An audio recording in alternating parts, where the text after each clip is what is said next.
Welcome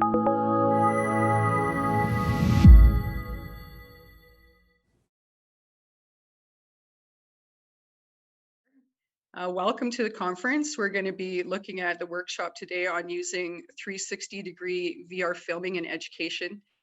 And particularly, we're going to look at Elder Chronicles, which is a video filming series that we're doing, which captures cultural material. And so that's kind of what we're going to look at as a case study. So remember, as you come in, I'm going to mute your mics. Hopefully I'm seeing everybody's mics as you come in. I'm really excited that you're all here. Thank you. Let me just introduce myself first of all. My name is Linda Robinson, and I'm a University of Alberta alumni. I've have my adult education certificate as well as a Bachelor of Education degree. I've been an educator in Aboriginal communities, both online and face-to-face for over 15 years, and I've thoroughly enjoyed being in those communities and working with the elders and working with the students in those communities to really lift people in education. I've been an instructional designer as well for over 15 years, and so I've kind of seen it progress to the point where we are right now, and so that's kind of why I wanted to talk about this topic. I'm the CEO and the founder of the Sustainability Project, which is an organization that's dedicated to teaching the current and future generations about sustainability. And I think really it's come to a big head in the last couple years, well, definitely in the last year with COVID, that this is, somewhat of a technology that I think is really up and coming. I use VR and 360-degree filming to enhance education, but also mainly what I've been using it for is to preserve cultural teachings. And so I've developed the Sustainability Project program to combine education and virtual reality in a way that really helps people to visualize what they're learning. And then as well, we're working on doing a lot of land-based education in the communities as well. And this is a great medium for trying to, capture some of those instructional videos. And so really my plan is to help communities to be really self-sufficient in the long term. So first of all, again, just a little plug there. The Sustainability Project is something that I found important because it combines really everything that I've been working towards in terms of education, in terms of looking at sustainability, looking at what everybody's doing to preserve cultures, teachings, and how they can use different types of sustainability projects to do that. So really the project was born out of the idea, can you be sustainable on your piece of property? And so we have a physical space, which is the Sustainability Project and the community gardens, but we also have a space that people can come to online. And so there's about 10 different courses that they can take centered around sustainability, where they can actually get credits. And I know that that's in more in Alberta, in Canada. But I think this is something that can happen everywhere. We've been lucky enough to get the backing of our education division, I guess, in Alberta education. So I think that this is something that's only going to progress as we go along. So we're going to be looking at using 360-degree VR filming in education. And again, we're going to be specifically looking at how we use VR and 360-degree filming to capture cultural teachings, to preserve knowledge, and to preserve important moments, if you will. So just a couple little slides just to kind of get you thinking about the importance of cultural teachings. In this case, we're looking at First Nations communities, but like I said, this is something that I think can be used in pretty much all different topics and subjects, especially if they're instructional, or if there's something that is a one-off kind of thing that really would benefit from having other people to be able to watch it too, whether it's a speech or so on. So I wanted to kind of go over a little bit of what we're going to work on today. I wanted to, first of all, look at where did we come from and how did we get here. I want to look at where we're going. We're going to focus on as well, what is 360-degree VR filming? Not a lot of people are aware of it yet. I think that it's, I mean, it has been used in some sectors, but it's not something that's widely used in say, education that I'm aware of. Maybe you guys use it already. But it's something that I think would be beneficial as well. So we're going to look at how to capture teachable moments that can be used for student engagement. And we're going to look at the process for making your video ready to use in an MP4 format. Because I think that that's something that obviously is important, especially as educators. We're not necessarily filmographers or videographers. So, you know, learning how to edit things and how to put things into a format that's usable is a challenge. And I know that it was a challenge for me. So I can imagine that it's going to be a challenge for everybody. Um, we're going to look at as well how we use our teachable moments um, in an MP4 format in instructional design. And so we use soft chalk, or I use soft chalk. So that's something that I'm going to demonstrate. But I think the process is really similar. Like, I mean, inserting media, it's an MP4 format. So it's something that you can embed into a lesson or something that you can link. If you have a repository of MP4s as well, you can do it that way. And then I wanted to think about why should we engage students using this technology? So first of all, in Indigenous communities, this is one of the formats that we've been using to capture cultural teachings, which I think are very important. And you know, the elders particularly aren't going to be here for very long. You know, they're going to move on. Um, and so those teachings are going to be lost if we don't take the time to capture them, to preserve them, to put them into a repository where we can use them later on. So let's look at where did we come from and how did we get here? Well, education has always been about lifting people up out of poverty so they can participate in the economy around them and better their lives. Really, education was about learning how to read and write, and you know, so you could go home after a really hard day and be able to read the newspaper. It's been about being able to, you know, participate in business, in jobs, so that we are able to function in those jobs as well. Education has always been pedagogically based, so we can reach as many different styles of learners as possible. We know that there's, you know, different types of individuals, and some learn best one way and others don't. So what I'm finding though with 360 VR filming is that it really tends to engage, you know, particularly maybe the younger generation, but it engages them in a different way. So we're going to take a look at that as well. So education has really been a top-down model where the teacher was the expert of the topics being delivered, and they delivered this expertise to students as a way to teach them about the world around them. And so the teacher was, you know, the person who delivered the information. The students were the ones, almost like the teacups that, you know, we filled them up with information, and then we would test that information to see if they were able to retain what we had taught them and so on. So classrooms, textbooks, lessons, and assignments were really all focused on the curriculum that was being delivered. When we talk about assessment was also based on what they were able to attain. But we all know that sometimes students don't necessarily do well on tests. They don't necessarily do well on maybe regurgitating information. And I guess I've noticed that particularly in Indigenous communities, because their way of learning, and maybe it's intrinsically ingrained in them, but it was always hands-on. It was always about doing something and then going, oh, okay, I get it, right? And so evaluation of those assignments really helped teachers to determine if the students were absorbing the topics. And using a different format, you know, having even students go out and collect information and present it in a way that was good for them is something that I think is important. So where are we going?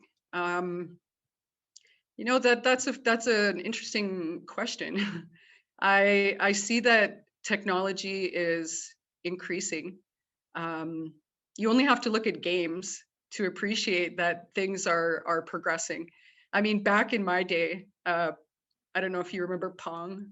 I hope that's the name of it, where it had like a little ball and the little things on the side, and the ball would just go back and forth, and you would ping pong it back and forth.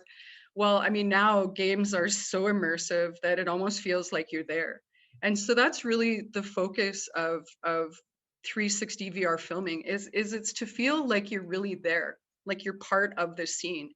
Um, and we're gonna look at that as we go on, and I'm gonna give you again the opportunity to go look at it yourself and see how you feel about being immersed in the technology. So whether it's looking at it on the screen and being able to scroll around and look at it, or whether it's using a VR headset, which we'll talk about as well, um, really I think it's about engagement, right? It's about engaging the students so that they become excited about what it is they're learning.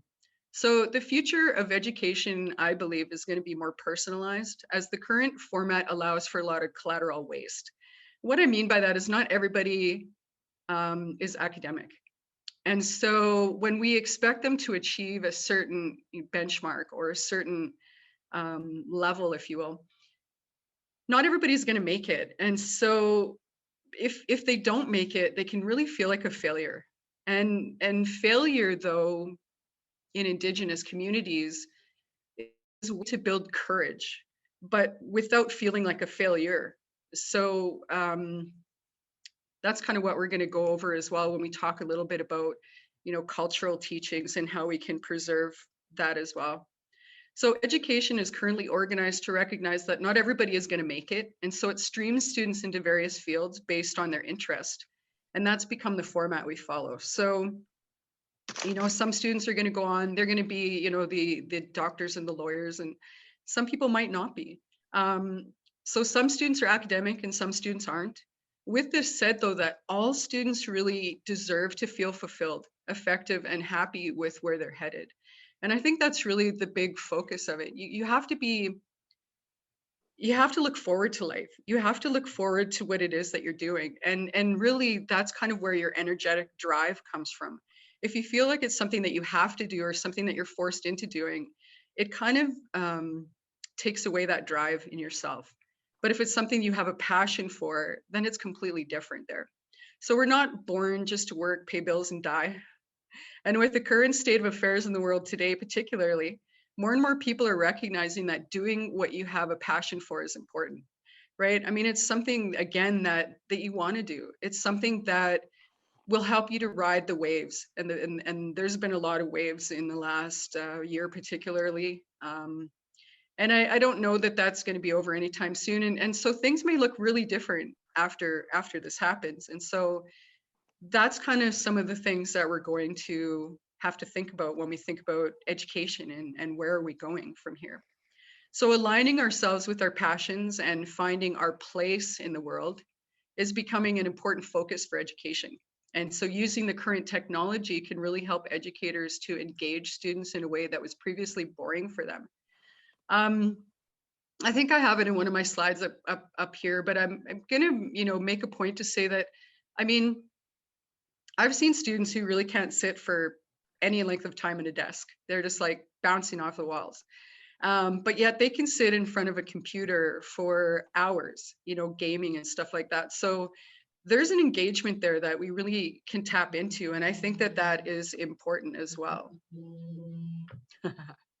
Sorry. Of course, Murphy's Law says the phone's going to ring as soon as you decide to sit and talk. All right. So what is 360-degree VR filming? So 360 VR filming is just it's a capture technology, really, that uses an immersive field of view that's really like your eyesight.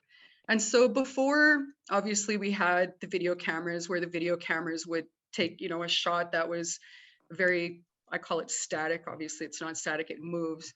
But to me, it's like looking through a window, right? You're not really seeing the whole view of what's going on around you. So VR filming in particular is just the type of filming that uses a really immersive field. Like you can look around, you can check out what's going on behind you, what's in front of you, what's beside you, and so on.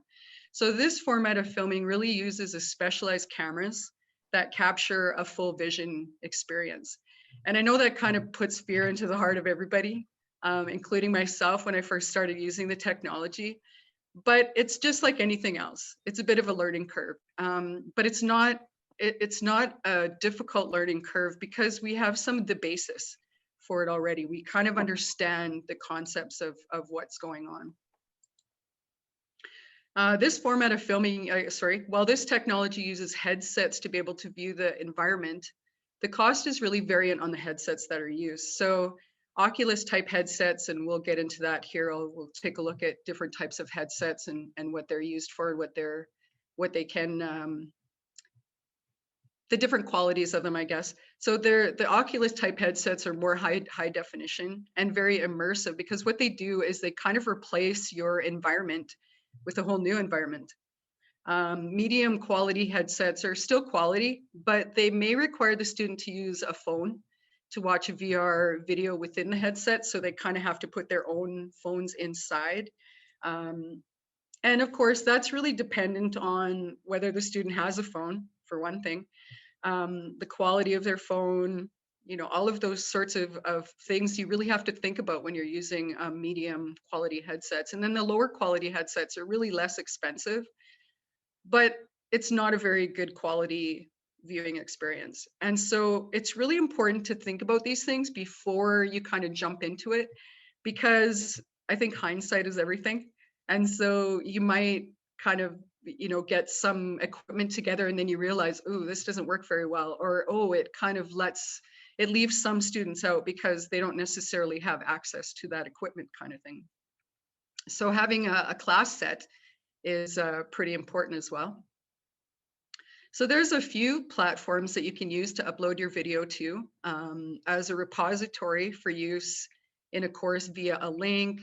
You can save your videos in an MP4 format and put them right into the lesson to view online or onto the computer as well. One of the things that I've noticed is that the platform itself has to be VR friendly. Sometimes when you upload a video, sometimes I think the best way to do it would be to have an external link, because the external link would take them to a VR friendly site, which then they can look around and do what they need to do. I've noticed in particularly SoftChalk, and maybe it's changed now, but they're not necessarily able to view them the way that I would want them to view them, the way that I would want them to be immersed in the technology. So, maybe it's me. That's possible. Or maybe it's just that I want the students to be really excited about what it is that they're doing. I want them to be able to go into a topic or a subject with anticipation and being motivated to learn more about it, because they're able to see it in a different sense.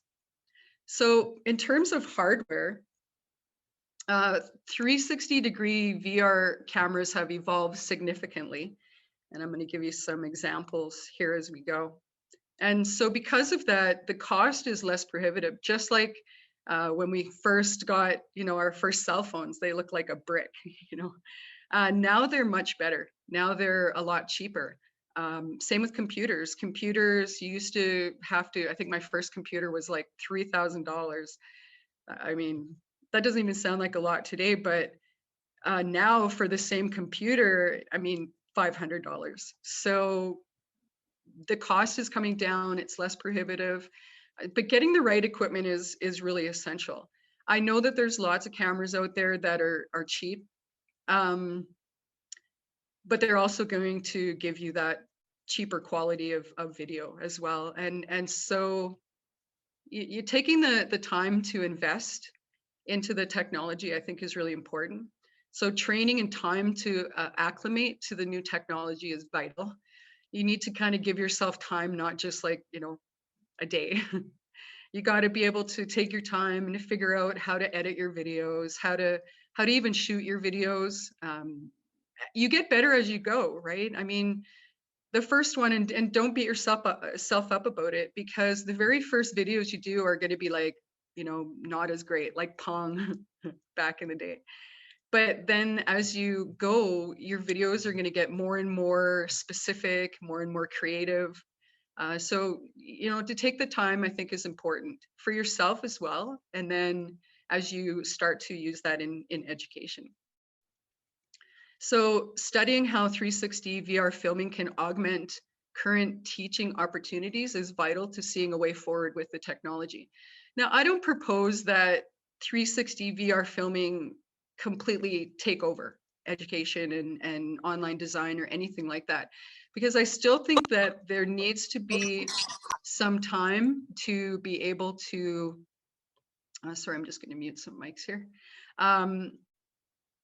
You need to be able to take the time to learn about the technology. There's still going to be times where the course itself is going to be static in some areas, where it's going to be some reading, or maybe to go to a textbook or to look at some information. But there are times when it's going to be very important that they use video, that they have something instructional, because we know that so many students are visual learners as well. And so with that said, the administration really needs to see the value in this type of immersive teaching technology. It's good to have everybody on board, for the administration within your school, within your organization, that they see that, it's a bit of a learning curve. These things need to happen where they can play with it a bit, and put out a few that maybe aren't the best quality, but that they're going to get better as they go along. And so having a class set of headsets as well, I think, is really important, so that all students can participate in this emerging technology. So it's not just dependent on the students having a phone, because some students don't have a phone, or some students aren't allowed to have a phone, depending on that. So my vision is that there's a class set of headsets, and that, and they stay in the one classroom if that's the classroom that's going to be using this immersive technology. And then as students come in, maybe it's a block or something that they can come in, and they can then utilize the technology. The headsets are a lot easier to, sanitize and keep track of, and keep care of as well. So just wanted to give you a few examples of some VR headsets. And I just want to point out that some of my pictures here are from PC Mag, and I don't know, I have some references here up, but they're sites that do reviews on different types of technologies. So I wanted to point that out too. So I'm not plagiarizing anybody else's material. So these are a few. I tend to use the Oculus. The Oculus is a great headset that you can use not only for gaming, but also for instructions, videos, that kind of thing. Same with the PlayStation VR. They've got some great VR places, or VR worlds, I think it's called. And so, even if you give the student, a few minutes of free time to just go view a VR world, it really brings down their stress level. One of my favorites is getting into what is it, a submarine, just a submarine just for me. And I can go around and I can look at, shipwrecks, and I can look at the fish, and I can, look at whatever it is that I want to look at. And so these three headsets here, the HTC Vive, these are really high definition types of headsets. You can look at all different types of headsets, but I suggest something that's a little bit more immersive. But there are different kinds of headsets as well. There's augmented reality, and then there's virtual reality. And so augmented reality, you've probably maybe even used yourself, or you've seen, where you can actually see everything that's going on around you, but it inserts things into your field of view, like Pokemon Go. That's actually a good example of it. So the virtual and augmented reality, we probably hear them a lot, but the types really are the difference in what they can do. So virtual reality headsets really completely take over the vision. So you're in a whole new space. These are really good for instructional type videos, something where you need to demonstrate something, or where a student needs to watch a scenario that's going on and maybe make a decision about the scenario itself. Um, so they really put you in a whole new space. And I personally, I enjoy virtual reality more so than augmented reality because I can be somewhere else. And sometimes that's a good thing. Sometimes not such a good thing, right? I mean, with every good part of technology, there's a negative side to it, right? I mean, I often wonder, can a person become, addicted to being somewhere else? And I know for myself personally, sometimes, if I'm super stressed out, or if I'm, not really enjoying particularly where I am at the time, it's so much easier just to kind of escape into a different world or into a different place. And so I always laugh and joke with my kids and say, if you ever want to know where mom is, she's probably somewhere else. She's in another world somewhere. Um, so they use a technology that really kind of bounces the light off. So it really creates an immersive scene. So like you can look up, you can look down, you can look around, and you can see everything. Same with augmented reality. But what it does, like I said, is it's like smart glasses. Whoops, let me go back. Smart glasses. So you can see everything that's in front of you.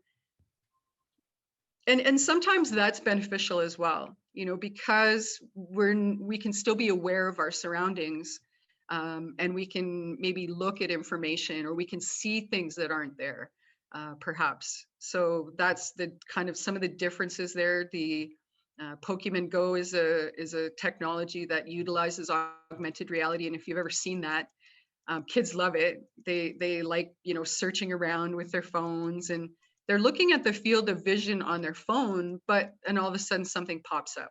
So that's kind of some of the differences there.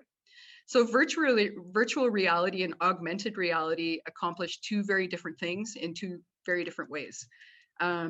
They're similar, but they're different in the sense, again, that AR is uh, you can still see your surroundings, but then you have um, other things within their view that you'd be able to see. I guess that would, with that said, yeah, I could see that really working well for like science type of projects, where a person has to say dissect something. They can dissect it in an AR kind of a view with specialty glasses on in that sense. And I'm not sure, sorry, I forgot to kind of look this up, but the difference in cost between AR glasses, smart glasses, or virtual reality headsets. That would be something that you may want to take a look at as well. So really, they can really change the way we use computers. We see them on sci-fi movies, how they have, they're wearing glasses and they're looking at a screen, and they're able to, scroll and move things around that way as well. So depending on what you're doing with them, I suppose, you could find benefit in either one of them. So all of those past slides, again, I just wanted to mention, were from PC Mag.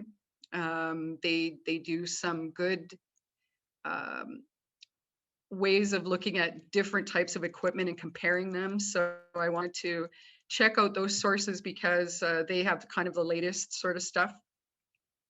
So they kind of look at, oh, thanks, whoever sent that. Oh, Susan Elwood. Oh, thank you. I appreciate that. So there's different sources. So I'm going to go back. Oh, not that far. Check out good sources of information. Always do your research when you're deciding which headsets to purchase. Again, for 360 VR filming, it's recommended that a good VR headset is used, and not to rely on phone-based headsets, as the experience is really dependent on the quality of the phone and the battery life. A lot of people are really cognizant of that, and so they don't like to, use their phones for other things other than texting and doing all the things that they do on it. So try not to rely on external drivers if you can. That's one of the things. So there's different types of cameras. Um, these are just a few. I mean, there's many different kinds, but these are probably the most amazing cameras that you can use for VR filming and for using that type of technology. They're fairly inexpensive. Like I said, you know, it's come down even in the last year alone. Some of these cameras, you know, 300 and under, some of them 600 and under, definitely all under $1,000 for sure. But these are the ones that the instructor would use. These are the ones that the person capturing the technology would use. Okay, so it's not necessarily ones that you would have to buy for each and every student. That would be really cost prohibitive, but this is something that you'd only have to use one of them. You'd only have to buy one of them, or maybe two, depending as well, if you wanted to have the students go out and do some filming as well. One of the things that we do, just to mention at our school, is we have what we call wisdom walks. And so the students go out and they would capture things like just going on a walk. Maybe in our communities, some of them are quite remote. So they might do a wisdom walk down to the river. I mean, it sounds simple enough, but there are people that aren't able to do that. They're not able to take a walk down to the river. So for them to be able to see this type of technology is pretty amazing. So we kind of work it both ways. We have the instructor, myself, who goes out and does some of the filming, but then we have the students to decide as well what it is that they want to showcase. So these are just, again, some of the cameras that you can use, the GoPro Max. GoPro actually has a few different cameras, GoPro Max and GoPro Fusion. It's like a tongue twister. And so new cameras are coming out that are really well put together and quite high quality as well, whether they're 4K. I think some of the norms nowadays are 4K cameras up to 5.7K or even higher. I think even the newer phones do that as well, but you know, unfortunately the phones might not necessarily film in a VR format. So the 360 Fly, the Kodak Orbit 360. You know, Kodak's a fairly reliable camera brand, and that tends to be something that we like to have a little bit of knowledge behind the product itself. Sun Life 3D and 360. The Insta1 R or the Insta1 or Insta360 X. And I have no connection to the company at all, so I'm not getting commission for any of this. But I actually use the Insta360 and it's a great camera. It does everything that I need it to do. I think the base is 4K up to 5.7K, so really high definition quality videos as well. But then again, like I said, some of these cameras, this is again from Best Reviews, most of these cameras are going to have a really immersive function to them. So something to think about. The reason that I like the 1X is because of the fact that there's an invisible selfie stick.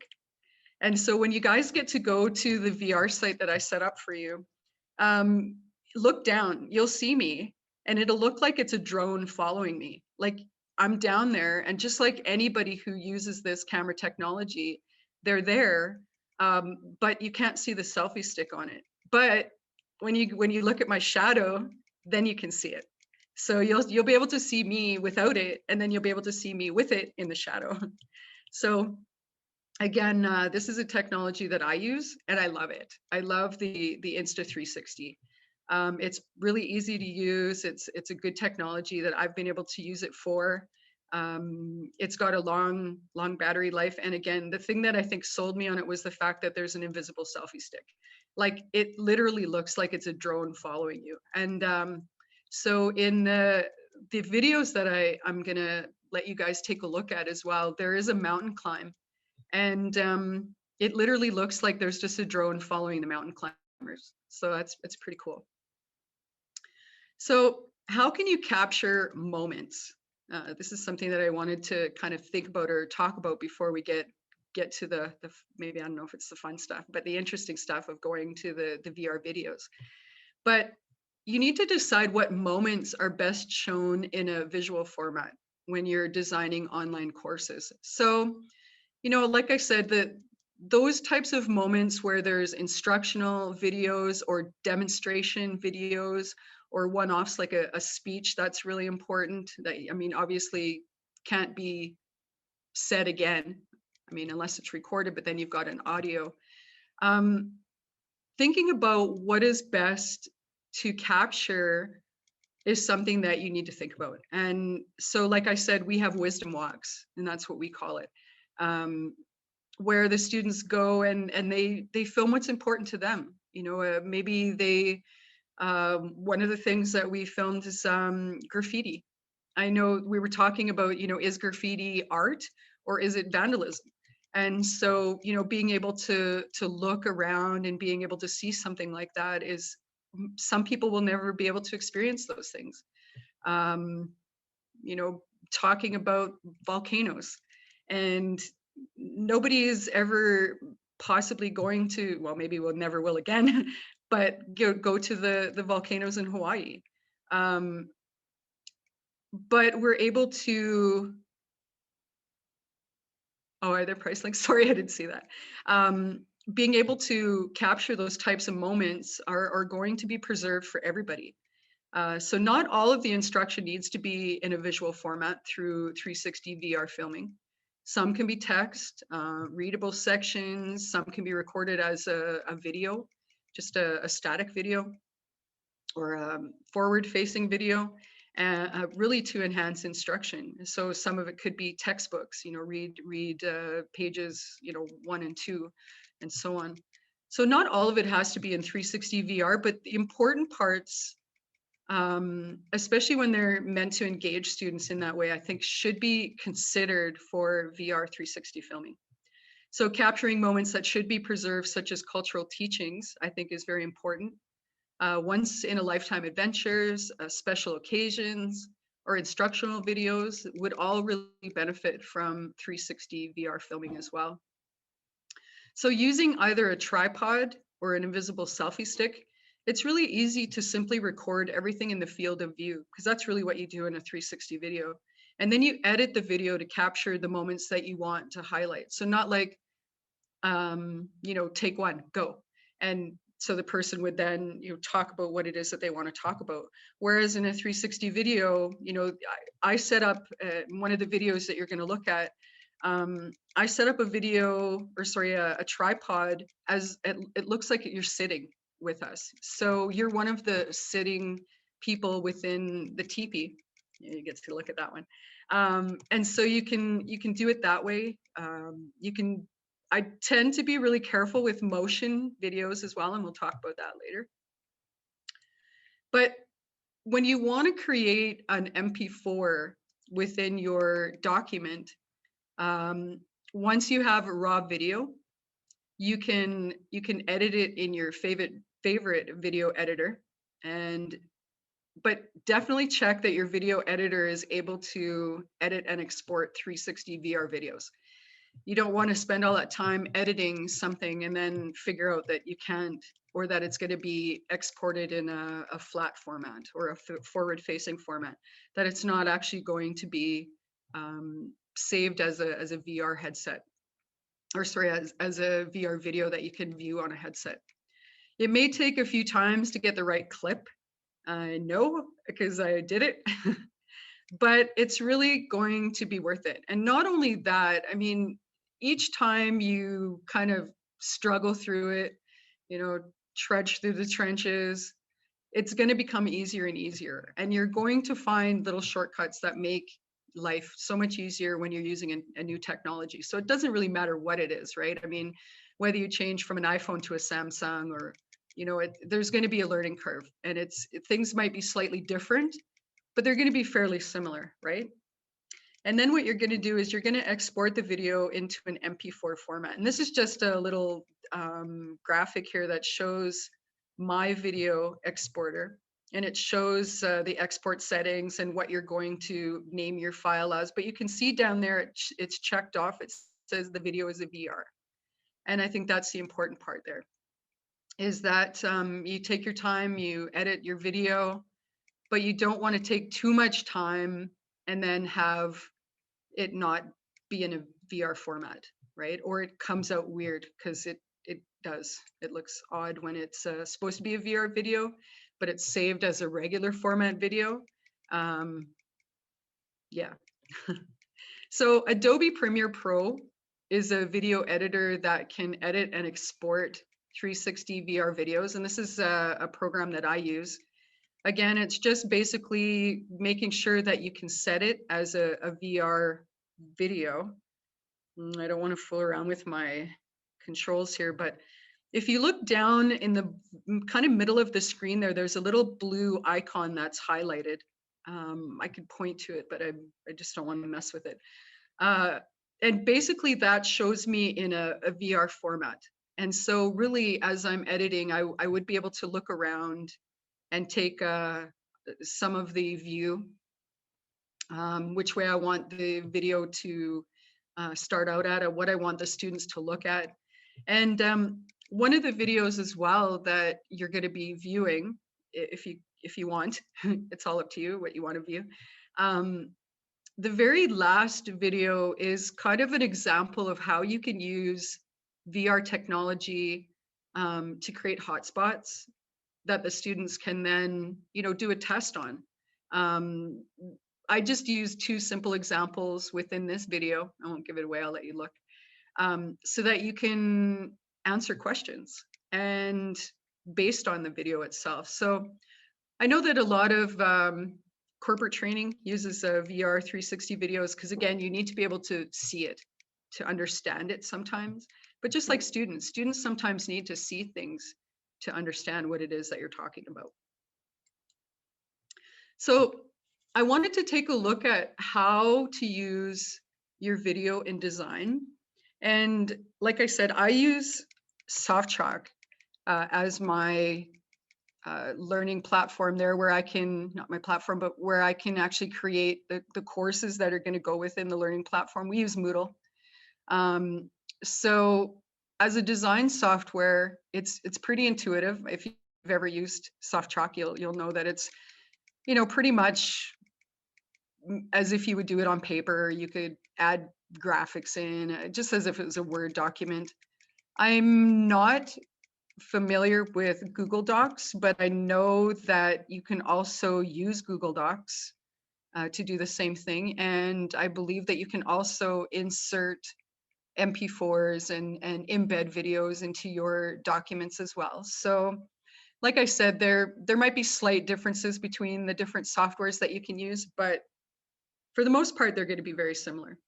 So this is just an example of a course that we're working on, or that has been created. This is a Unit 3 on TP construction.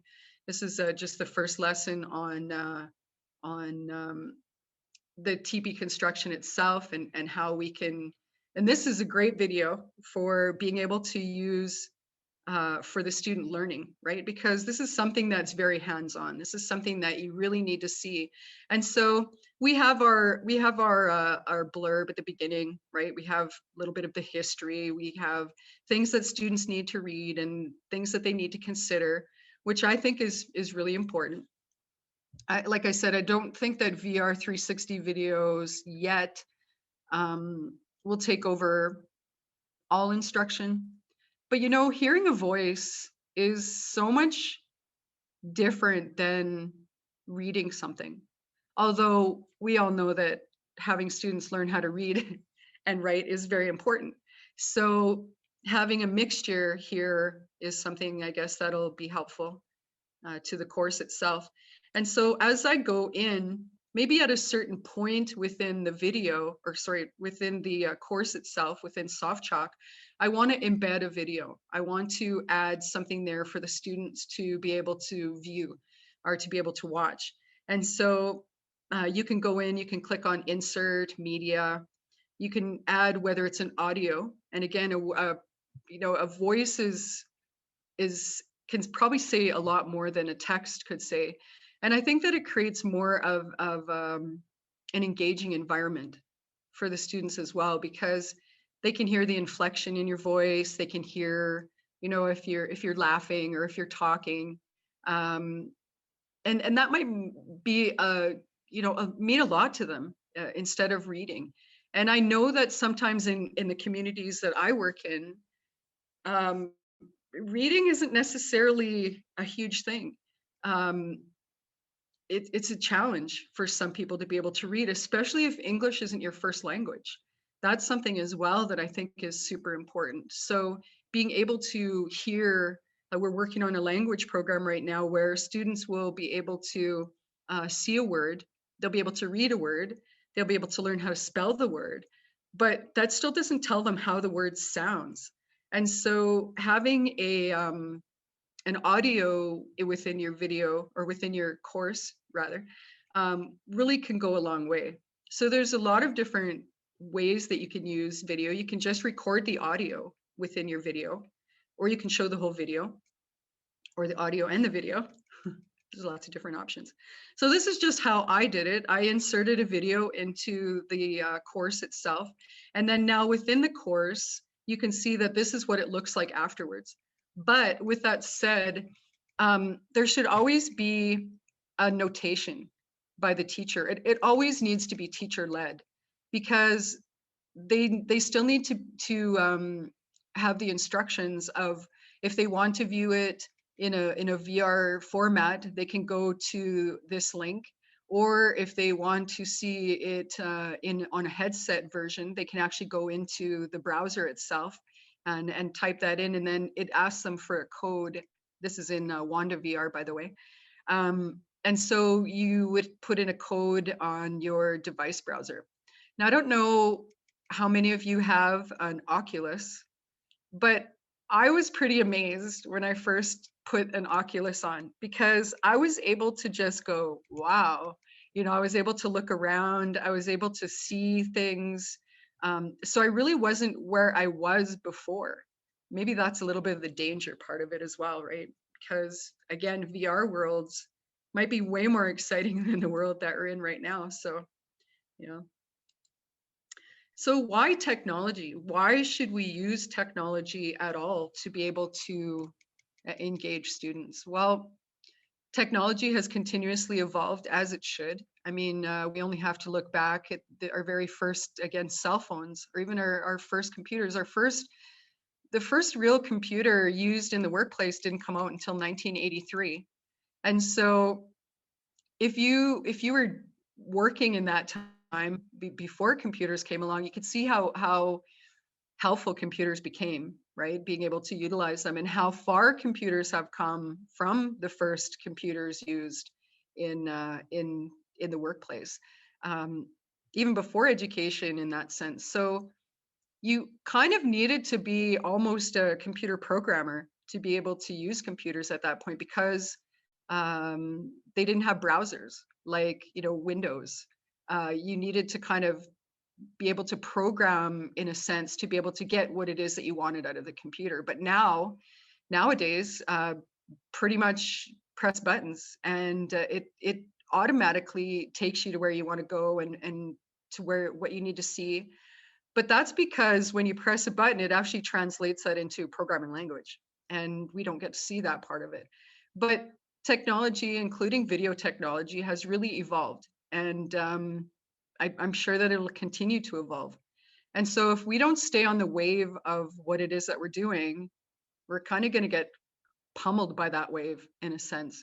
So if you were there in 83, as you've seen the computers come rolling out, and how they've progressed up till now, you can see that really video technology and 360 VR technology is quite in its infancy, but I think that it has a lot of room to grow. So students are immersed in technology from the time that they're young. And so we must keep up with that knowledge. I've heard it said before in courses that we're really digital immigrants. We've come to this because, like I said, before 1983, I mean, I think I learned, some computer programming in school, and you learn typing and those sorts of things. But um, it wasn't it wasn't something that we were immersed in from the time that we were young. But nowadays, I mean, you have kids that are in grade 1 and kindergarten even, using computers, being able to navigate around. And I had somebody joke yesterday, if there's something wrong with your phone, just ask your kid. They'll figure it out for you, because really that's something that is natural to them. And so students have a hard time, again, sitting for any length of time in a classroom, but can sit for hours in front of a screen to game. And I wondered, why is that? It's because in a sense, it's a bit of an escape from, their day-to-day lives in a sense, but it's fun, it's engaging. I mean, they get to be whatever they want. They can be whoever they want. They can have, an avatar, and where, they're not necessarily skilled in that sense in real life, they can be hyper skilled in computer gaming. So um, creating an environment where students can choose what they wish to look at or experience is really important to creating engagement. Um, when we see engagement, or when we see students, they're looking out the window, their minds are somewhere else, really, in a sense. So if we can kind of engage that with them, if they can, be looking at something that's interesting to them, and even in the videos that you'll look at, um, even if a student just wants to look at an ant crawling across the floor, I mean, that's engaging to them. That's something that's interesting to them. I mean, they're still listening to what's going on, but they don't necessarily have to be staring at, the person who's speaking, like as if it was a video. They can look around, they can look up, they can look down, they can look, beside them, they can look around behind them, and so on. So when students have the control, they feel safe to explore what they do not know, and create pathways to learning the way they want to. And I think that's important, engaging them in the way that they want to be engaged. And what's important to one student isn't necessarily important to another student. So while some are very eager to watch, a video, others are like, bored out of their socks and, staring at something else, or, hopefully not their phones.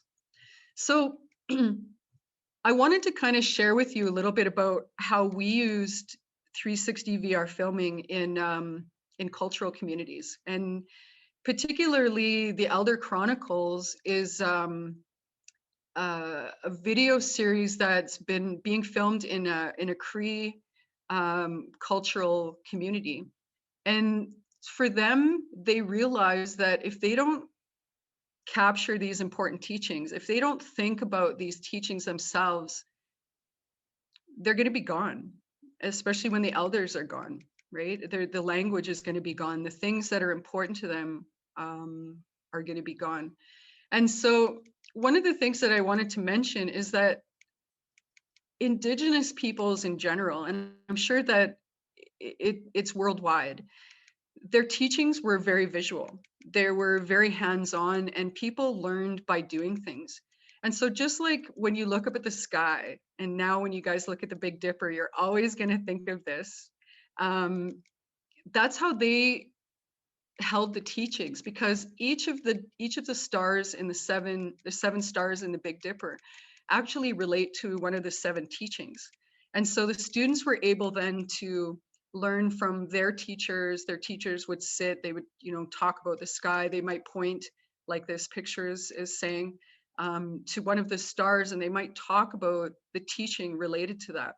And so this is just an example again of a First Nations cultural teaching, but the 7 grandfather teachings, or the 7 virtues, that's what relates to the Big Dipper. And it's really an important connection really to our current model, because not only are these 7 teachings, or the 7 virtues, or the 7 grandfather teachings, however you want to look at it, to me it seems that there's those veins of truth throughout all cultures. It doesn't matter if it's a Cree culture, any of the cultures worldwide, you're going to find that these things are important. And so when we look at the teachings of courage, they all relate to education as well. So it's not just the virtues that we need to follow individually as human beings, but that they relate to education in an important way. So, you know, having the courage is the recognition that sometimes the hardest thing to do is often the right thing to do. And so we see that in our history, um, the people that have made a difference in the world, Martin Luther King Jr., I don't want to say her name on Malaya Yousaf. Sorry if I said that wrong. These people made a difference because they had courage. They were brave. They showed their bravery. And so they did what they felt was the right thing to do, and or the hard thing to do, but it was the right thing to do. And so we must show courage and be brave in the face of adversity. So courage even to come up and present is important. And we talked about that. I'm like, I'm going to be really courageous. I'm going to talk about these things. Um, so truth, you know, the need to be truthful with ourselves and with others, and to admit when we don't know something, or when we think we can't do something.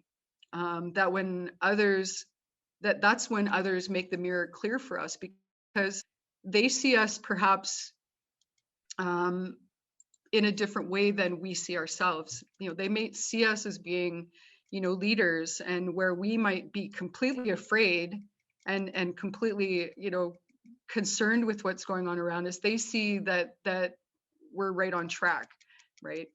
Um, so humility is important as well, because humility is the ability to learn from others. It's not about, you know, follow me, I know the way and I know everything, and which is kind of sort of what teachers kind of emulate sometimes. But I mean, it's because we've studied a lot, true. But humility is when we can learn from others. And so we kind of need to let go of our ego, so we can be humble.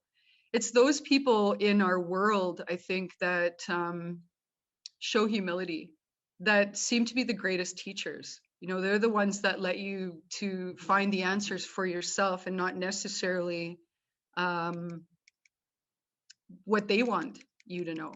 It's what's truth for you. It's showing humility with that. So honesty is when we're honest with others, with ourselves and others. It leaves the door open for meaningful learning, and also for change. So all of these teachings, I believe, are universal. It doesn't matter what culture you come from. Respect is important. Respecting ourselves, we're gentle with our not knowing, and that leads to knowledge as well. Wisdom, you know, when we're wise, we seek the truth without bias, and so we grow from that. And so being able to be a model for that ourselves as teachers, I think, is super important, because um, we have to model humility. We have to model our own truth. We have to model being brave and courageous, being honest and showing respect, because, you know, it doesn't matter, you know, whether they're students, you know, they can teach us things that we didn't necessarily know about. And all of that, I think, comes from love. I know that that's kind of a word that's not really used a lot in education, but I think is really important, because when we love ourselves and others, we seek understanding. And that's really a show of courage. So, I mean, I think we're teachers because we love what we do. Um, and so that's really an act of courage in itself as well. So the Elder Chronicles themselves, and this is actually some of the pictures from the videography that we did out at the school itself, was about capturing those cultural teachings. And so the Elder Chronicles was a program that was developed to ensure that those important teachings were not lost, and that included knowledge of important teachings that would have normally been passed down from generation to generation. So that's, like I said, some of those things where we might want to um, capture, because those are things that might not necessarily be around forever, right?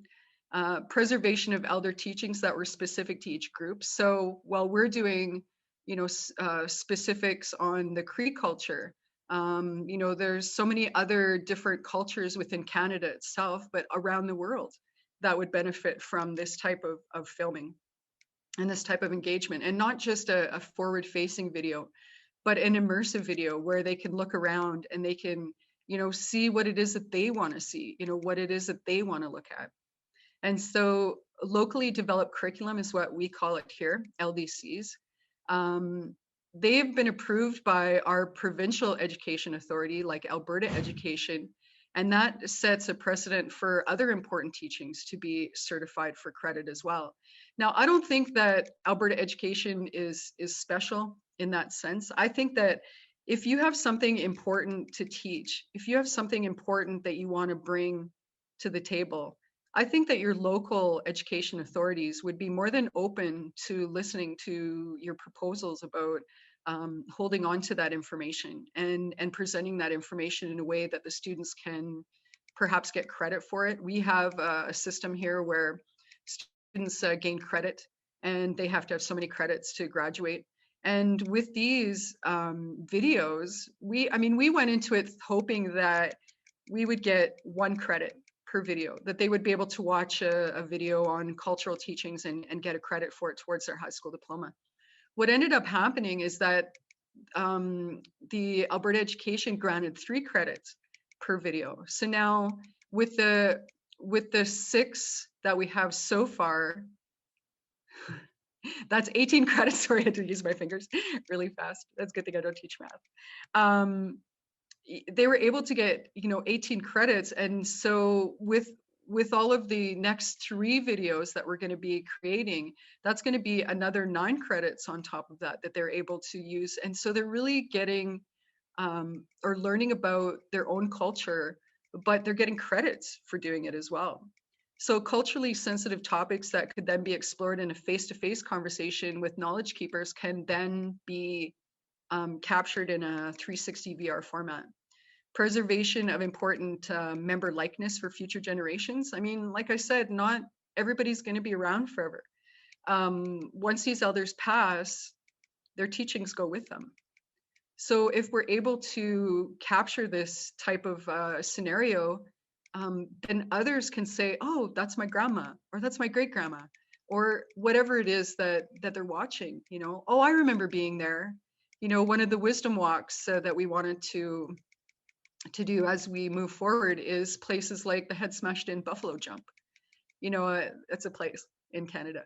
And many people might not be able to journey there, to go there, but they'd be able to go and watch it in a video format, right? So creating a sense of cultural pride, strength, and understanding of why things are the way they are, I think is enhanced by 360 VR filming. I mean, you can read about why things are the way they are. You can read textbooks, you can look at pictures, you can even watch a forward-facing video, but sometimes the engagement is going to come from being able to do what you want to do, being able to look at it, what it is that you want to look at. So these are just some pictures of us as we're collaborating with other elders. You can see there we have a forward-facing camera or a forward-facing video camera there that's capturing some of the information as they're talking. But we also can then use this video format, this VR 360 format. This isn't probably something we would want to capture in a 360, right? This type of a room, because this isn't, something that you might want them to take a look around. And this type of video, this type of forward-facing video would be more beneficial for this type of a filming thing.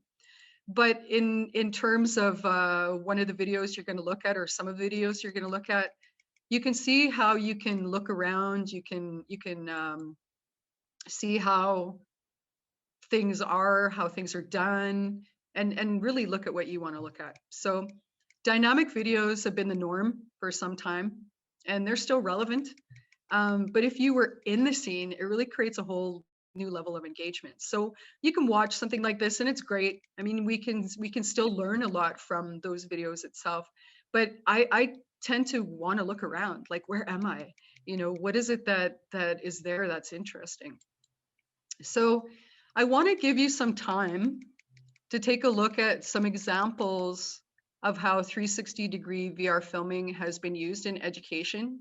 And so I'm going to give you about 20 minutes. Don't worry, I'm going to give you the links and everything like that, but I want to give you some instruction before you actually start watching the videos, because these videos are best viewed. You can look at them on your phone. You can look at them on a tablet. You can look at them in Google Chrome, Firefox, but they don't, for some reason, they're not supported in the Internet Edge browser. So I'm going to give you the link inside of the chat area here so that you can then go and take a look at the videos themselves in whatever format you are using. And then what you can do is take about 20 minutes, look around them. I just put the link into the chat area there. And just give me a sec here before you take off there. I'm going to give you about 20 minutes to take a look around and go to the videos themselves, because I want you to look at what you want to look at, right? There's a couple different videos there. The first video is going to be an elder teaching. It's about 6 minutes long. It's not super long, but it's great what she has to say. And when the video first comes on, if it's looking at the wrong way, just you can use your mouse to scroll around. If you're using your phone, you can use your finger to scroll around. You can look at who it is that's talking. You can look up at the sky. You can look down at the ground. You can look around to see who else is in the room. So these are the types of videos that I think are really important as well. I have a video of a mountain climb, like I said, in the Abraham Slabs here in Western Alberta. So right on the western side of the Rocky Mountains. So we're kind of in that triangle between Banff and Jasper and where Rocky Mountain House is. And so the Abraham Slabs are kind of in that area there. You'll be able to look at a VR climb. And now if you were a person who was, say, handicapped and you weren't able to climb yourself, or if you were a person who was, had differently abled for whatever reason, you wouldn't be able to necessarily do this. But with a VR video, you will be able to do this. You'll be able to look around. You can see how high we're going. I'm not one of the climbers, by the way. My daughter is, though. And you can look at the lake, the beautiful Abraham Lake. You can look at the mountains. And then I think another of the other couple videos, there's some in Banff, Canada, there's a gondola ride, and at Lake Louise, Alberta, there's another gondola where you can take a look around and look at the mountains and look at the skiers and generally immerse yourself into the environment. Now, this is an example site. I want to stress that. So it's not absolutely perfect. And me being a perfectionist, I like it to be perfect, but it's not. So again, use Firefox or Chrome and not Internet Edge. And then the very last video is just a video, it's inside the teepee, and that's where you're going to find some hotspots. Just an example of how you could use these hotspots in a video to maybe ask questions or to do a test, because you can actually do testing within it as well. All right. So I'm going to give you about 20 minutes to take a look around. If you are on your headset, if you're going to use a VR headset, you can actually use that VR code down on the page there. It says for a VR headset connection, you can enter the VR code 2616561. That's if you're using your device browser. So on your headset browser, you can go into the internet there and you can type in that launch code. And then you can use that code because it'll say it's a VR. Do you wanna use it as a VR video? All right. So I'm gonna give you guys 20 minutes, just starting now, and go ahead, take a look at the video. And then when you hear my voice, you can come back and we'll start for the rest of it. All right. Okay, guys, go have some fun, take a look around, and you can tell me what you think when you get. All right. If anybody has any questions, just let me know.